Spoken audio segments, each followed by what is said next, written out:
நமது மதிப்பிற்குரிய எழுத்தாளர் பூமணி ஐயா அவர்களுடைய நினைவை போற்றும் வகையில் அவருடைய நினைவஞ்சலி நிகழ்வுக்கு வருகை தந்திருக்கும் அனைவரையும் முதற்கண் எங்களுடைய டிஸ்கவரி புக் சார்பிலும் மற்றும் இந்த நிகழ்வை ஒருங்கிணைத்திருக்கும் அனைத்து அமைப்புகள் சார்பிலும் வருக வருக என்று வரவேற்கிறேன். நினைவஞ்சலியாக இருந்தாலும் எழுத்தாளரை கொண்டாடுவதாக இந்த நிகழ்வு மாற்றி அமைக்கப்பட்டிருக்கிறது. மழை நாளில் மழையை பொருட்படுத்தாமல் இந்த நேரத்தில் இங்கு அரங்கில் குழுமியிருக்கும் அனைவருக்கும் முதற்கண் நன்றி. இந்த நிகழ்வில் இன்னும் ஒரு வரவேற்புரை இருக்கும். அமைச்சர் அவர்கள் வருகை தர இருக்கிறார்கள். அவர் சற்று முன் கிடைத்த தகவல்படி ஒரு கலைவாணர் அரங்கத்தில் நடந்து கொண்டிருக்கும் ஒரு அரசு நிகழ்ச்சியை முடித்து கொண்டு நான் புறப்படுகிறேன், நீங்கள் ஆரம்பித்து விடுங்கள் என்ற தகவலின் அடிப்படையில் நிகழ்வை தொடங்கியிருக்கிறோம். நிகழ்வுக்கு விழா தலைமையேற்ற எழுத்தாளர் சி. முருகன் ஐஏஎஸ் அவர்களையும் இன்று தவிர்க்க முடியாத உடல்நிலை சார்ந்த காரணத்தினாலும் இங்கு வர முடியாமல் இருந்தாலும் தகுந்த ஒரு நினைவஞ்சலியை இங்கே அனுப்பி வைத்துள்ளார். இதொரு சமயத்தில் அதை நான் வாசிக்க இருக்கிறேன். ஐயா எழுத்தாளர் சோ. தர்மன் அவர்களையும் பூமணியின் புதல்வர் திரு ரவி அவர்களையும் சிறப்புரை ஆற்ற வருகை தர இருக்கும் மாண்புமிகு கல்வித்துறை அமைச்சர் ராஜ்மோகன் அவர்களையும் வருக வருக என்று வரவேற்கிறேன். இந்நிகழ்வில் பூமணியின் எழுத்துக்களை, அவரின் படைப்பு ஆளுமையை பற்றி பேச இருக்கும் நமது மதிப்பிற்குரிய படைப்பாளர்களை அனைவரையும் வரவேற்கிறேன். எழுத்தாளர் எஸ். ராமகிருஷ்ணன் அவர்கள் பூமணியின் ஊர்க்காரர், அதாவது ஒரு பகுதியை சேர்ந்தவர். பூமணி அவர்களைப் போலவே எஸ்ரா அவர்களும் வெயிலை கொண்டாடியவர், எழுதியவர், படைப்புகளில் கொண்டு வந்தவர்.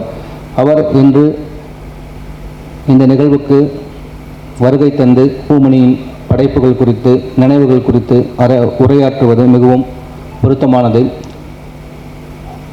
அவர் விரும்பி கேட்டவுடன் உடனடியாக ஒப்புக்கொண்டு தன்னுடைய நேரத்தை ஒதுக்கி இங்கே வருகை தந்தது சமகாலத்தில் சக படைப்பாளர்களை கொண்டாடுவதற்கு ஒரு சந்தர்ப்பத்தை தவறவிடக்கூடாது என்ற அந்த நற்சிந்தனையோடு வருகை தந்திருக்கும் அவரை அனைவரது சார்பிலும் வருக வருக என்று வரவேற்கிறேன்.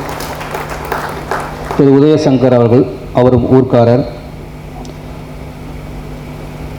அவருடைய வருகை பூமணி ஐயா அவர்களின் நினைவை இன்னும் நெருக்கமாக நமக்கு அறிமுகப்படுத்தும்.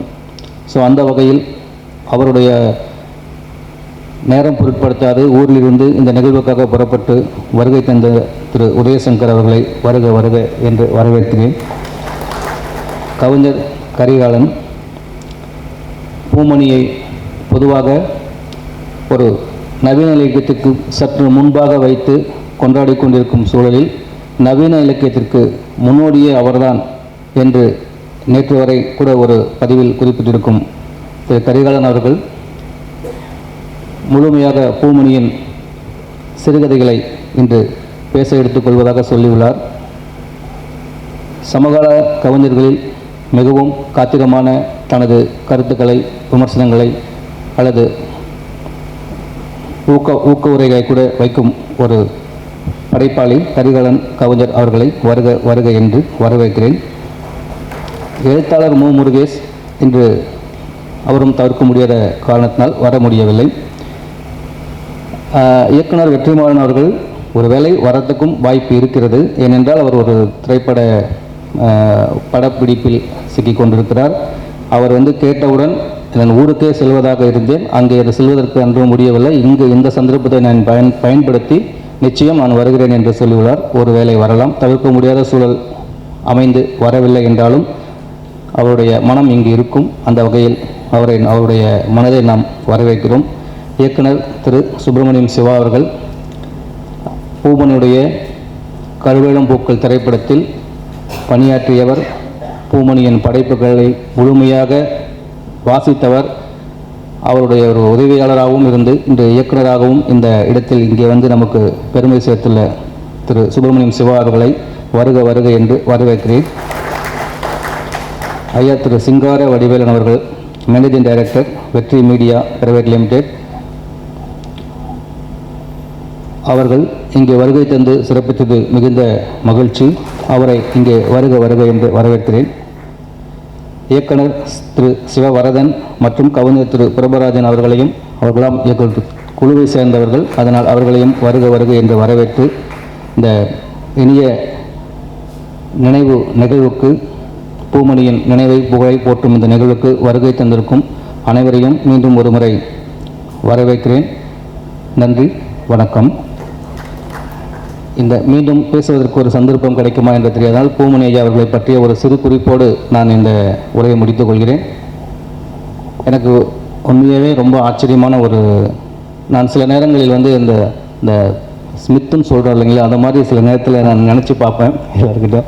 ஏனென்றால் நான் 8ஆம் வகுப்பு படிக்கும்போது செம்மலரில் பூமணியோட ஒரு கதையை படித்து நான் இலக்கியத்துக்குள் கொஞ்சம் கொஞ்சமாக பிரவேசித்தவன்.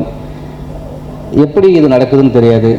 இன்று பூமனுடைய அவருடைய பயணித்து அவருடைய கதைகள், அவருடைய டிஸ்கஷன் அப்படிலாம் இருந்து அவருடைய புத்தகங்களுக்கு நான் பதிப்பாளனாகி, முதல்ல அவர் புத்தகங்களை ஒரு பதிப்பகத்தில் இங்கே போட சொல்லி ஒரு பரிந்துரையாளனாக இருந்து, அப்புறம் அவர் புத்தகத்துக்கு நான் பதிப்பாளனாக மாறி, அவரின் மறைவுக்கு பிறகு அவருடைய நினைவஞ்சலி கூட்டத்தில் கலந்து கொள்வது கூட ஏதோ ஒரு வகையான ஒரு பிம்பமாக எனக்கு அது படிச்சிருக்குது. இவ்வளவு ஒரு எழுத்தாளருடைய ஒரு கதை, ஒரு உருவாக்கும் ஒரு பிம்பம், கடைசி வரை அவரோடு நம்ம எப்படி பயணித்து கொண்டே வருகிறோம் என்பதை சில நேரத்தில் நினைக்கும் போது எனக்கு ஆச்சரியமாக இருக்கிறது. அந்த வகையில் எந்த நேரத்திலும் எவ்வளவு சூழல்களிலும் என்னால் பூமணியை மறக்க முடியாது. அவர் எழுதிய அந்த முழுக்கு என்ற சிறுகதை தான் இங்கு நான் நிற்பதற்கான ஒரு விதை. அது அவரின் நினைவஞ்சலியாகவே இருப்பது ஒரு ஆச்சரியமானது. அப்படிப்பட்ட பெரும் படைப்பாளி பூமணி அவர்களுடைய இந்த நினைவஞ்சலி புகழஞ்சலி நிகழ்வில் வருகை தந்துள்ள அனைவரையும் மீண்டும் ஒரு முறை வருக வருக என்று வரவேற்று முடித்துக் கொள்கிறேன். நன்றி.